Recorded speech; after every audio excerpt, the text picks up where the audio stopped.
দেখো অষ্টম শ্রেণীর দ্বিতীয় অধ্যায়ের মুনাফার 14 পৃষ্ঠার এখানে একটা কাজ আছে। এই খালি ঘরটা পূরণ করার জন্য বলা হয়েছে। আমরা এখন এটা পূরণ করবো। দেখো এখানে প্রথমত আছে ক্রয় মূল্য 600 টাকা, বিক্রয় মূল্য 660 টাকা, তাহলে লাভ হয়েছে এখানে 60 টাকা। তারপর শতকরা লাভ হয়েছে 10%। এবার হচ্ছে ক্রয় মূল্য 600 টাকা, বিক্রয় মূল্য হচ্ছে 552 টাকা। তাহলে ক্রয় মূল্যের চেয়ে বিক্রয় মূল্য কম, তাহলে এটা ক্ষতি হয়েছে কত? 48 টাকা। 600 থেকে 552 বিয়োগ করলে 48 টাকা। আর শতকরা কত পার্সেন্ট? 8%। দেখো এখানে আমাদেরকে এখানে দিয়েছে কত? এখানে ক্রয় মূল্য দেওয়া হয়নি, ক্রয় মূল্য এখানে দেওয়া হয়নি। এখানে দেওয়া হয়েছে 583 টাকা হচ্ছে বিক্রয় মূল্য, লাভ হয়েছে 33 টাকা। তাহলে শতকরা কত পার্সেন্ট? তাহলে শতকরা কত পার্সেন্ট এটা বের করতে হবে, আর ক্রয় মূল্য কত এটা বের করতে হবে। দেখো প্রথমত আমরা কি বের করব?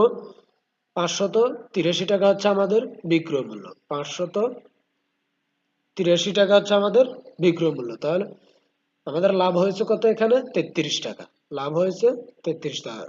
তাহলে আমরা যত টাকা বিক্রয় করলাম, তাহলে লাভটা যদি আমরা বিয়োগ করে দিই, তাহলে আমাদের যেটা দিয়ে আমরা ক্রয় করেছি সেটা বের হবে। তাহলে এখানে 3 থেকে 3 বিয়োগ করলে কত হয়? 0।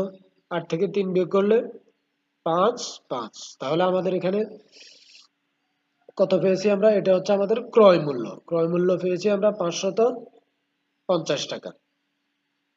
দেখো এবার বলছে আমাদেরকে 550 টাকা হচ্ছে আমাদের ক্রয় মূল্য, আর বিক্রয় মূল্য 583, আর লাভ হয়েছে আমাদের 33 টাকা, এখানে দেওয়া আছে। এবার হচ্ছে শতকরা, আমরা শতকরা কত টাকা লাভ করতে পেরেছি। দেখো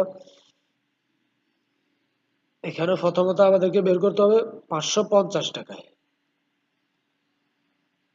550 টাকায়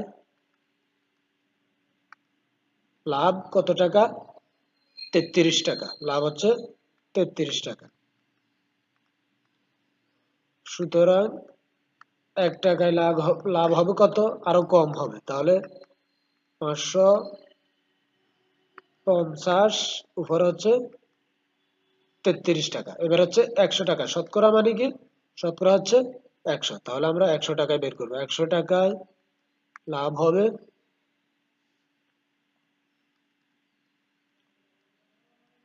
550, 100 গুণন 33। তাহলে আমরা যদি এখন ভাগ করি, দেখো এই শূন্য এই শূন্যকে কাটা যায়, তাহলে উপরে থাকে 10 আর নিচে হচ্ছে কত? 55। তাহলে আমরা যদি 5 দ্বারা ভাগ করি, 5 দ্বারা ভাগ করলে এখানে হয় 2, 5 দ্বারা এখানে ভাগ করলে হয় 11, 5 দ্বারা এখানে ভাগ করলে কত হয়? 11। এবার হচ্ছে উপরে আছে কত? 2 গুণন 33, 33 দুগুণে কত হয়? 66, 33 দুগুণে হয় 66, ভাগ কত? 11, ভাগ 11। তাহলে 11 দ্বারা 6কে ভাগ করলে, 66কে ভাগ করলে কত হয়? 6 11 66, কত হয়েছে? 6। তাহলে আমরা শতকরা কত? আমাদের শতকরা লাভ হয়েছে 6 টাকা, শতকরা লাভ হয়েছে 6 টাকা। তাহলে আমাদের এখানে হচ্ছে কত? 550 টাকা, আর শতকরা লাভ হয়েছে 6 টাকা। দেখো এবার হচ্ছে এটা হচ্ছে ক্রয় মূল্য। ক্রয় মূল্য এখানে 856 টাকা, আর বিক্রয় মূল্য দেয়া নেই, ক্ষতি হয়েছে 107 টাকা। তাহলে শতকরা হিসেব কত? তাহলে আমরা ক্রয় মূল্য পেয়েছি কত? 856 টাকা। 856 টাকা, তাহলে ক্ষতি হয়েছে কত? 107 টাকা। তাহলে আমাদের বিক্রয় মূল্য হচ্ছে এটা বের হয়ে যাবে, বিক্রয় মূল্য বের হয়ে যাবে। 16 থেকে 7 বিয়োগ করলে কত হয়? 9। তারপর 5 থেকে 1 বিয়োগ করলে 4, 6। তাহলে এটা হচ্ছে আমাদের ক্রয় মূল্য, আর আমাদের ক্ষতি হয়েছে এটা, আর এটা হচ্ছে আমাদের বিক্রয় মূল্য। তাহলে বিক্রয় মূল্য আমরা পেয়েছি কত? এখানে 649, এখানে হবে 649। এবার হচ্ছে আমাদের শতকরা কত পার্সেন্ট ক্ষতি হয়েছে? তাহলে আমাদের 856 টাকায় ক্ষতি। 856 টাকা ক্ষতি কত টাকা আমাদের? 107 টাকা। তাহলে 1 টাকায় ক্ষতি, আরো কম হবে অবশ্যই, তাহলে কম হলে কি হয়, ভাগ হয়। তাহলে 107 ভাগ 856, 107 ভাগ 856, এবার হচ্ছে 100 টাকা, আমাদেরকে শতকরা বের করতে হবে। 100 টাকায় ক্ষতি 856, 107 গুণন 100 টাকা, 107 গুণন 100, 107 আর 100 গুণন করলে কত হয়, 10,700, 10,700 হয়, ভাগ কত এখানে 856। তাহলে আমরা 10,700 কে যদি 856 দ্বারা ভাগ করি, তাহলে আমাদের উত্তর আসে কত, 12.5 টাকা, 12.5 টাকা। তাহলে আমাদের শতকরা শতকরা লাভ হয়েছে কত পার্সেন্ট, 12.5 টাকা, এখানে হবে 12.5 টাকা। দেখো এখানে ক্রয় মূল্য দেওয়া নেই, বিক্রয় মূল্য দেওয়া নেই, দেওয়া আছে কত, লাভ হয়েছে 64 টাকা, আর শতকরা 100 টাকায় লাভ হয়েছে 8 টাকা। তাহলে আমরা এখন এটা কিভাবে বের করবো দেখো। তাহলে প্রথমত আমরা লিখতে হবে কি, 8 টাকা লাভ হয়েছে 100 টাকায়, 8 টাকা লাভ হয়েছে কত টাকায়, 100 টাকায়। 8 টাকা লাভ হয়েছে 100 টাকায়, সুতরাং 1 টাকা লাভ হবে আরো কম টাকায়, কম হলে কি হয়, ভাগ হয়। তাহলে 130 ভাগ কত,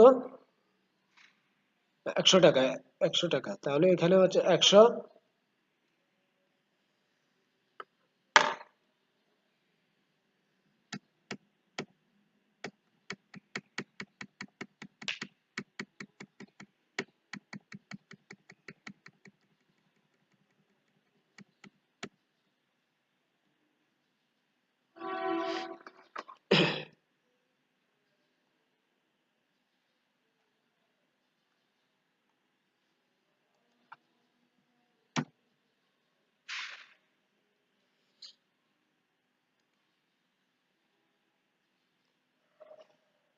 দেখো পরবর্তী আমাদের এটা, এখানে আমাদের ক্রয় মূল্য দেওয়া নেই, বিক্রয় মূল্য দেওয়া নেই, দেওয়া আছে কত, লাভ হয়েছে 64 টাকা, আর শতকরা লাভ হয়েছে 8%। তাহলে এটা আমরা কিভাবে সমাধান করব দেখো।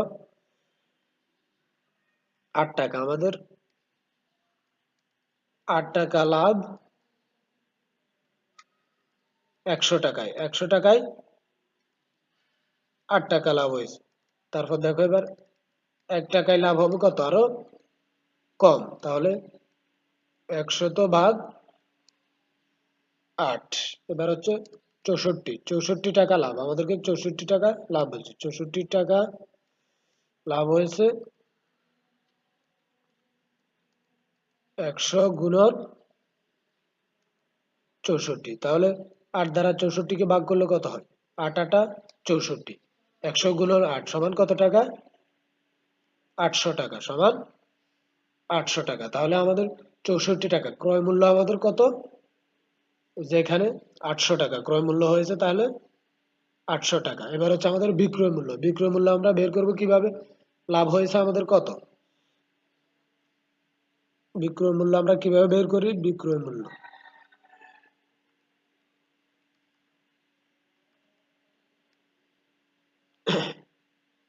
তাহলে আমাদের এখানে ক্রয় মূল্য হচ্ছে 800 টাকা, তাহলে 800 যোগ কত, আর লাভ হয়েছে 64 টাকা, 64, তাহলে যোগ করলে কত হয়, 864, 864, তাহলে আমাদের বিক্রয় মূল্য 864 টাকা। আশা করি তোমরা বুঝতে পারছো এটা।